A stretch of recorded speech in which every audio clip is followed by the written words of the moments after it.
اچانک یاد آیا کہ یہ تو وہی جیلمی ہے جس کے بارے میں آپ لوگ بات کرتے ہیں. تو اسے میں نے ایک دفعہ ایک ڈی ایم کیا تھا.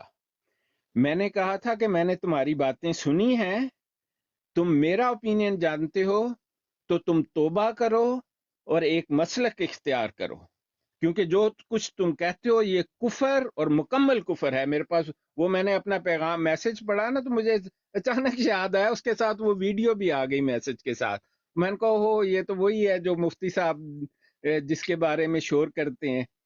تو اس کو میں نے یہ ڈی ایم آج سے 4 سال یا 5 سال پہلے کیا تھا. میں نے اسے کہا تھا کہ میرا تمہارے بارے میں یہی اوپینین ہے کہ تم مرتد ہو اور تم اپنی توبہ کرو اور خاموش وہ طریقہ اختیار کرو. اب دیکھیں وہ کہتا پھرتا ہے کہ جناب میں، اور اس میں آپ نے ایک دیکھیے ایک بات اس کی، اگر آپ کبھی اس کے دیکھیں نا، مجھے اب یاد آ گیا، وہ کبھی آپ کو پوری حدیث پڑھ کے نہیں سناتا مرزائیوں کی طرح.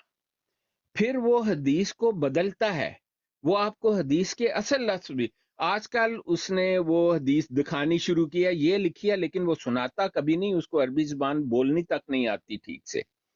اور یہ ان ریٹیلیشن، یہ تبلیغی جماعت کا ممبر ہوتا تھا، وہاں پر اس کی وہ سنتے نہیں تھے. اس میں وہ سکیزوفرینیا کا کیڑا ہے، یہ بھی سکیزوفرینک ہے، آپ کو میں بتاؤں، جس کو نارسسسٹک کہتے ہیں نا، گرینڈیوسس ہے اس کو کہ میں لیڈر ہوں گا تو تسی میرا پیچھا کرو. تو اس کو 3-4 جگہوں سے یہ مختلف مسالک میں گیا، سب نے اسے جوتے مار کر الگ کر دیا کہ تو مولوی نہیں ہے. اب مولوی کہاں، وہ تو پلمبر ہے، نالیاں کھودنے والی آدمی ہے. اس نے بی ایس سی انجینئرنگ کی ہوئی ہے. اور مجھے یاد آ گیا وہ ایک صفحہ دکھاتا تھا، ایفیڈیوٹ اس نے لکھا اور اس کے اوپر لکھا میں 19ویں گریڈ کا افسر ہوں. بھئی 19ویں گریڈ کا افسر کیا، یہاں تو 28 سال کا لڑکا ہوتا ہے، 21 سال کا وہ سول سروس پاس کرتا ہے، 28 سال کی عمر میں وہ 19ویں گریڈ میں ہوتا ہے، 30 سال کی عمر میں وہ 20ویں گریڈ میں پہنچ جاتا ہے. تو اس میں کون سے کمال کی بات ہے؟ لیکن اس کو گرینڈیوسس ہے، اس شخص کو، وہ شخص دماغی طور پر نا کمزور ہے، اس میں نارسسسٹک پرسنالٹی کا نا ہر سائن ہے. اور جب مجھے کل پرسوں میں نے اسے دیکھا تو مجھے تو لگا او ہو اس کو کہتے ہیں مرزا جیلمی. میں او بھائی صاحب وہ تو پاگل ہے، سکیزوفرینک ہے. اور لوگ اس کی اس لیے سنتے ہیں کہ قادیانیوں نے ایک پروپیگنڈا کیا ہوا ہے کہ یہ سنی وہابی سب جو ہے نا یہ کافر ہیں، فلانا کافر ہے. یہ اسلام کے دشمن کا پروپیگنڈا ہے، ورنہ ہم میں سے کوئی کافر نہیں ہے. ہم آپس میں شادیاں کرتے ہیں، آپس میں رشتے کرتے ہیں، ایک دوسرے کے جنازے پڑھتے ہیں، ایک دوسرے کے ساتھ تعلق رکھتے ہیں، ہمارا ہر قسم کا تعلق ہے. ہاں یہ الگ کون ہے؟ اور اس کا فیصلہ 1974 میں ہو گیا تھا. الگ صرف قادیانی ہے.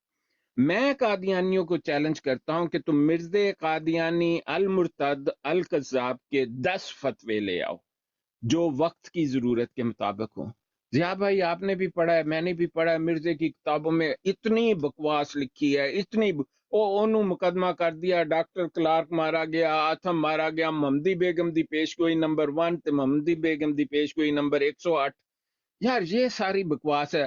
کتاب البریہ کھول کے دیکھو تو وہ کہندا ہے کہ جی جناب میرا خاندان تو اتنا امیر تھا، 8 فٹ چوڑی فصیل تھی قادیان کے گرد. اور قادیان میں جو حصہ قادیانیوں کے پاس ہے اس پر 8 فٹ فصیل جوڑے نا، درمیان میں ایک کنواں رہ جاتا ہے. یار اتنے جھوٹے قادیانی، اتنے جھوٹے قادیانی جس کا حساب ہی کوئی نہیں ہے. اور اپنے آپ کو لکھتا تھا رئیس قادیان. میں نے اس کا بچپن جوانی کے نام سے جو ویڈیو بنائی، میں نے گریفن کی کتاب کے پوری کتاب گھما گھما کے دکھائی ہے قادیانیوں کے، کہ گریفن جو تھا اس نے جو تھے اس کی کتاب لکھی دی، اس کا مطلب یہی بنتا تھا کہ انڈین سردار، مجھے اس کا ایگزیکٹ ٹائٹل اس وقت یاد نہیں آ رہا. وہاں پر 3 صفحے لکھے اس نے مرزے کے بارے میں اور مرزے کے خاندان اور خرافات کے بارے میں.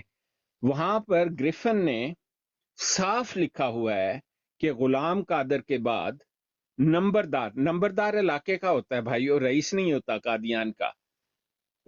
وہ نمبردار آخری تھا غلام قادر، جو اس کا ہاف بردر تھا، کیونکہ باپ تو اس کا نہیں تھا نا غلام مرتضی، تو اس کا ہاف بردر جو تھا غلام قادر وہ نمبردار تھا قادیان کا.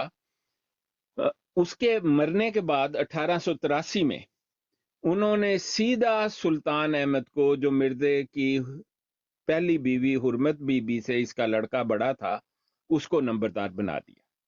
اس کی وجہ تھی کہ نمبردار بنانا اس لیے ضروری تھا کہ حکومت انہیں ایک پینشن دیتی تھی جو مرزے نے اپنے چوری کی تھی غلام مرتضیٰ کی، تو مرزے کو تو انہوں نے ایسے آؤٹ کر دیا۔